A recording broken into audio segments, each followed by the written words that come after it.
I want to introduce Donna Fuji with the place we all want to go in the United States, which is Hawaii.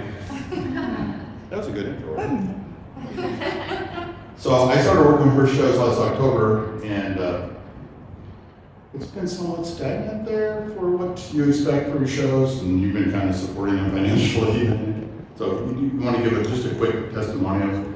Donna's husband, Richard, I think the largest animal hospital in the islands, and he just retired. He's amazing. He was a Tucson. I got to spend some time with him.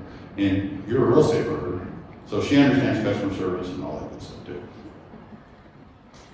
A couple of years ago at the annual, I came to see Mike's presentation. Hawaii is very small. We're tiny. And you guys can't really get to us very easily to show your cats. Although now with quarantine, that has opened up a lot. As long as you have your rabies shots, you can come, bring your cat, have a vacation, catch a show, and then go back, which you couldn't do before. So, with me getting more and more involved as a breeder and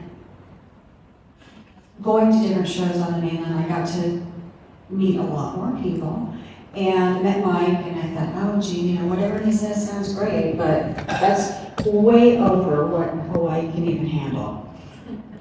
And we had, at that point, our club was having 2 shows a year, nothing big, and we had about 190, under 200 spectators.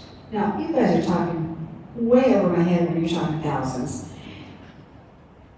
And So just to say how small it is, so for all you guys, I can do a Facebook demographics of all the cat people within a 25 to 50 mile radius. So her market is small. It's only, I try to get 500,000. That ain't gonna happen there, and they don't do inter-island. So I mean, it's like 150,000. So it's a small market. The dolphins and everybody offshore, they don't come and catch us. yeah, so we are small. Well, we have. At a very good show, we're heading now to 100. We were pretty much stagnant for a long time at a 60 number of cat show, so we're tiny. And it wasn't our focus to get a lot of spectators in there. We were really trying to focus on getting brands and helping the breeders and our premier people and club members get their titles.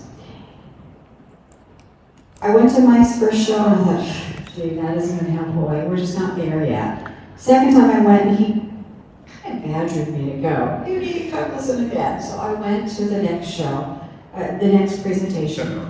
And I said, okay, we need to try this. I was spending $600 a show for a little tiny ad in the newspaper that goes out to every home, because that's the way the cat fancy has always done it in Hawaii.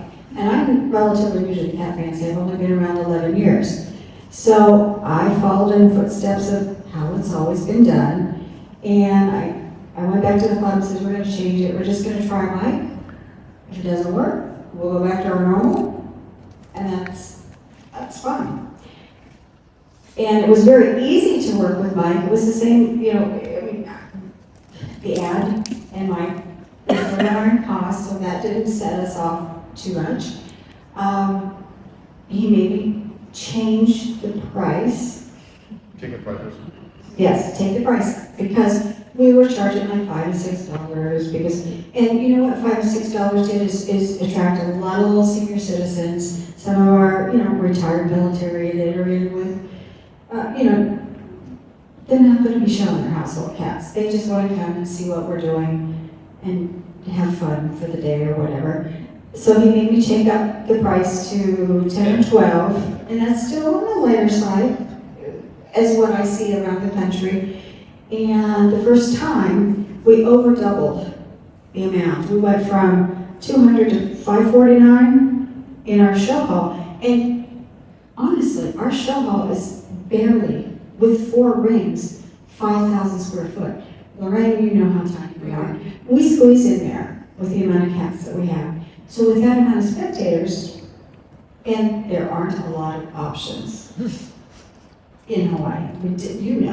We don't have a lot of options. So it was really, we really felt like we were hopping. And maybe a few of the older exhibitors, the ones who aren't very friendly, were irritated by the people who were there. But the newer, younger people were energized by the new people coming in. And then that energized them and made them want to get involved more with the fancy. So we grew. We used Mike again. And our numbers went from, I don't know, what was it? It went up again. So we were really happy about that. And then the last show we went down a little bit because there were other events in our area that. But it was still a big number. Yeah. Compared to- Yeah, oh, yeah. But you can't always control whatever you're competing with for those same spectators. But my thing was, my husband's really, really good. He's a veterinarian, retired now after 40 years. He's really good. I have the ambassador cat there, who's a Siamese. His name is Mr. Aloha, and he's our official breeder. He is at the door with my husband, who's Mr. Aloha Senior. And we're old school. We have a piece of paper, write down your name, your phone number, and your email address. We're very simple, not complicated in It's Hawaii. still a good idea, though. That's Yeah. not- And we went from the 189 spectators and the 5 or 6 people signing up to the, 549 and 62 people signing up. And these 62 people were the ones who were energizing our newer exhibitors because they were younger and asking more questions and wanting to be more involved. So not only did we get the immediate little bit of more cash, What was your entry amount? number of cats, Yes. 70. We're small, we're tiny. Full ring show, 70 and Yeah. 500. Yeah.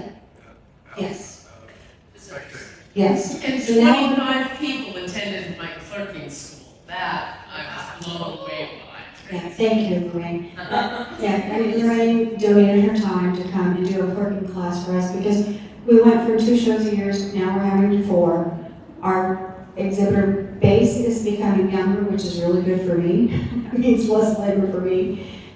So people are taking control of it. The infusion of new people helped. And you were there, I think, at our last show when we acknowledge at our shows the new exhibitors. We had 14 new exhibitors from the base that came in the last show through Mike's advertising and through us collecting those handwritten email addresses. Now I do it on my iPad. But it really So you don't have helped. to read their pen writing. Yeah, so I don't have to read their handwriting.